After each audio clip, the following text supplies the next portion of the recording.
If the early identification of pupils with social, emotional and mental health needs is important to you, or you're seeing increasing numbers of kids with SEMH and behaviour needs in your school, then this episode of School Behaviour Secrets is perfect for you, because I'm going to share the 3 factors that reliably predict whether a student will have SEMH needs and what this means for your systems and practices in your school, so that no child's needs go under the radar.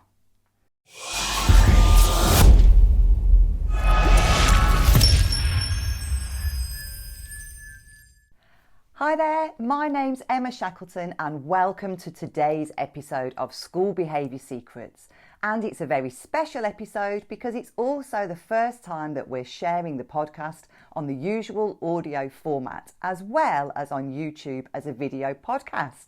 So if you're someone who prefers to watch than listen, you've now got the option of doing both.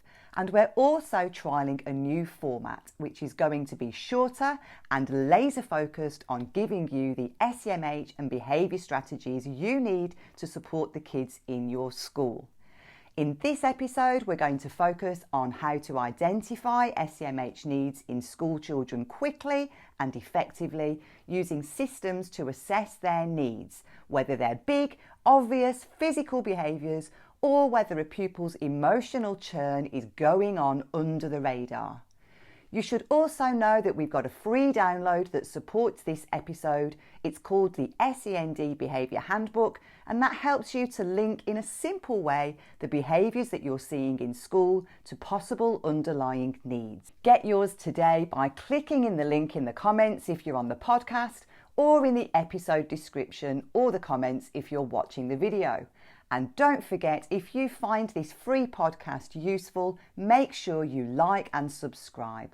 That helps to share this content with other teachers and school leaders so that this information can reach more people. It's the quickest and cheapest way of supporting the show. It'll cost you just 30 seconds. Now let's jump straight into the strategies and SEMH insights. If you want to make sure that no child gets left behind in your school so they don't end up having to struggle for years with an underlying SEMH need without getting the help that they deserve, then it's really important to get early intervention right. Because we know that when a student is supported in school with the right strategies, their outcomes are so much better. But the thing is, and this is surprisingly common, many students have needs that don't get picked up until they reach their teens, and by then it's too late and the damage is done.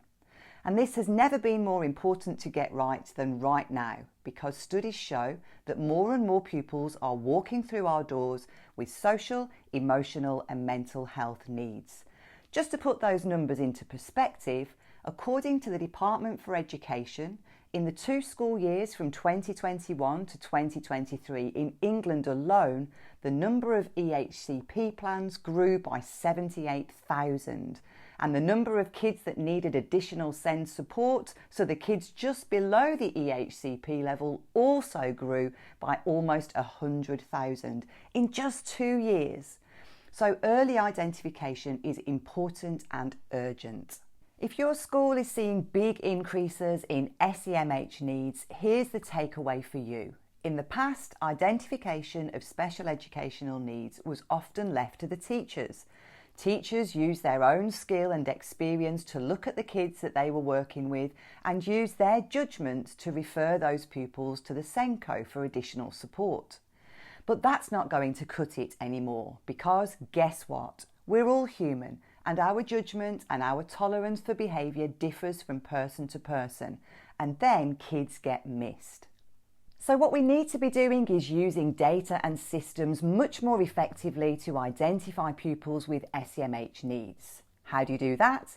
We use the data we already collect about behaviour in school. So if we have a behaviour tracking system, then someone monitors that data monthly and looks for trends. If we spot a child who's consistently presenting issues at lunchtime but who's never been referred to the SENCO, then we ask the question, perhaps maybe there's an underlying sensory or social need that could have been missed. We've moved beyond judgment to systems, and in the words of James Clear, We don't rise to the level of our goals, we fall to the level of our systems.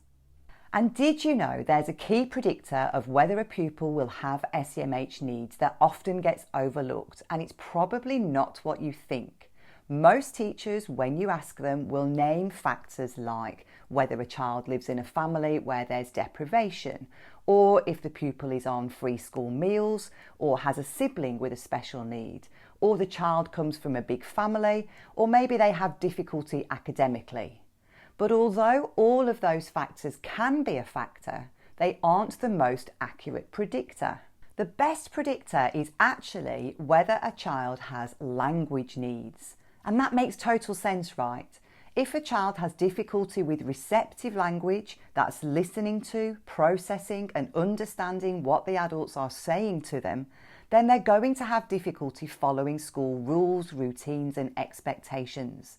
If they can't communicate their needs, they're going to become frustrated, and then often they end up communicating physically in an unsafe way, like hitting or kicking or throwing objects or walking off or breaking things. Good language skills are the bedrock of success for a child's behaviour in school. This means two things. One, in the early years, preferably before the student walks into our reception classrooms, that screening process has already started. So we've picked up potential difficulties from day one. So they don't have to walk into the classroom and experience failure. We are proactively ready for them. We know what to expect and we can support them effectively. No surprises. And two, when an older student is presenting challenging behaviour, we almost make it our default position to re-screen and recheck for whether there is a language and communication need. Then when we address the need, the difficult behaviour should melt away. Another key indicator of a pupil having unmet SEMH needs, that child having social difficulties. Why is that important? Because when a pupil finds it difficult to follow social rules and expectations or to accommodate others, the result is usually social isolation or arguments and disputes and fights. Both of those things, the isolation or the arguments, are a result of the underlying need, which is the student struggling with social rules. And many of those rules, especially as kids get older, are unwritten, they're implicit. And for kids that struggle with that, the isolation and arguments are like a big flashing warning sign that they need support. They haven't picked up those unwritten rules yet. So imagine what that feels like from the child's perspective. They want to join in a game, but they just don't know how to ask. Or they don't even understand, from a social perspective, that there's a need to ask the other kids if they can join in. So from the outside, they appear to barge in and take over the game. At face value, we might interpret that as selfishness or bossiness, but the child, while they can see the other kids are upset, they're not really sure why, or they think that they're in the right and everybody else must be wrong, or they're being oversensitive. That means what that child actually needs to get the situation right next time is coaching. That means if we are seeing kids getting into lots of social disputes at playtimes and lunchtimes, and that's happening consistently, so it's not just a one-off incident or a two-off, then that information should be a trigger for us. It tells us when we are regularly analysing our school or year group's behaviour data that if the child hasn't been referred to the SENCO already, there may be an unmet need there, and it's something that we should consider. And I'm not saying we should jump to conclusions about there being an unmet need, but if they've got a history of incidents, that should prompt us to ask the question, does this child need support? And that's where we get systematic again. We're going to need to do some screening, and there are lots of tools available to assess the child's ability socially and pro-socially. Our social skills are our ability to fit in with the group, to say and do the right things, and to follow the right unwritten rules to gain acceptance. Pro-social skills are how we contribute to the group, how we forego our own interests to accommodate the needs of the group. Basically, team skills. And then, of course, we have empathy. Can we read the needs or actions of others? Once we've considered these factors and assessed them, then we can put together an effective intervention programme. In terms of factors that predict SEMH needs, we also need to think about whether the family has a history of trauma and ACEs. And by the way, if you haven't come across the term, ACEs stands for Adverse Childhood Experiences.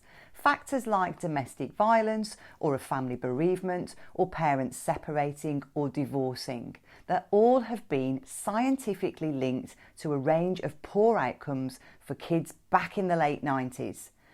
But some people interpret this in the wrong way. So first of all, let's clear up some misconceptions. Trauma is complicated. For instance, the same event, such as a parent using drugs, can make one child fall off the rails while their brother or sister seems almost unaffected. Ever wondered why that is? Well, there are two parts to trauma. It's made up of the external event that happens to us, in this case, a parent using drugs, and our internal reaction to that event. That's our natural resilience and stories and explanations that we tell ourselves about the event. One child might draw the conclusion that their parent uses drugs because they don't love them. The other tells themselves that their parent is sad and is going through a bad time. So there's not a straight line drawn between trauma and potential behaviour issues, but there is a strong link. Assuming the other child isn't masking or internalising, of course. So here's the important thing to remember when it comes to ACEs and the early identification of SEMH needs. If a child experiences some form of trauma, they won't automatically present with behaviour and SEMH needs in school. They're more likely to, but it's not a definite. The probability goes up. That means when we want to proactively identify pupils with SEMH needs, we should consider ACEs as an indicator only. There's a history there to think about, but we shouldn't jump to conclusions. And when we're thinking about SEMH needs here, the temptation is to think about the kids who externalise, those pupils who throw chairs, walk out of class, show physical behaviours. If a child has ACEs in their background, but we're not seeing that, it's important to consider if they are internalising or masking. Are they quietly struggling? Their emotional churn and anxiety going under the radar because they aren't acting out. As schools, we have to get better at the early identification of kids who internalise their behaviour, direct their pain inward, as well as the kids who do big, outward, challenging, externalising behaviours that are obvious for everyone to see in the classroom. Because kids who mask and internalise still have a need and it's damaging their lives. So to summarise, early identification is key to a child achieving social, emotional and behaviour success. The key factors to proactively look for are challenges around language, both receptive and expressive, social difficulties, a history of trauma or ACEs in the family. There's a strong link here, but not one that's 100%. If you found this episode useful, don't forget to like and subscribe or leave a review if you're listening to the podcast. And remember to grab your free copy of our SEND handbook. Look in the comments or episode description for a direct link. Thanks for joining me today, and I look forward to seeing you on the next episode of School Behaviour Secrets.